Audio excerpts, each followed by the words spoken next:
فرجيني كيف تفرشي اسنانك. كذي. اوكي، هلا هاي معلومة جديدة بدنا نعطيكم اياها، انه اغلب الناس بتمسك الفرشاية بطريقة غلط بس تيجي تفرش اسنانها. بس تيجي تمسك فرشاية الاسنان بهاي الطريقة انت بتعطي فورس كتير قوية على اعناق الاسنان وعلى اللثة، مما بيسبب تآكل لأعناق الاسنان وتراجع للثة. فالطريقة الصحيحة لمسك فرشاية الاسنان زي كأنك بتمسك ريشة او بتمسك قلم، والفورس اللي بتعملها على اسنانك عشان تفرشيها زي الفورس تبع فرشاية الرسم على الورقة، وبتكون اوتوماتيكلي بالمسكة هاي الفرشاية بزاوية 45 درجة باتجاه اللثة، وبنمشي على الأسنان وعلى اللثة بهاي الطريقة هيك، وبننزل لتحت.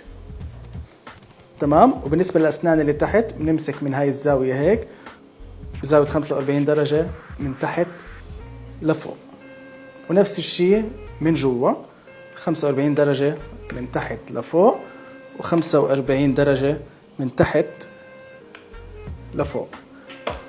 عشان هيك احنا لازم نفرش اسناننا بهاي الطريقة، لأنه الدراسات أثبتت إنه هاي الطريقة بتمنع أو بتقلل من تآكل أعناق الأسنان ومن تراجع اللثة. فإحنا لازم نفرش اسناننا بهاي الطريقة عشان تكون ابتسامتنا حلوة وتكون ابتسامتك إلها أثر.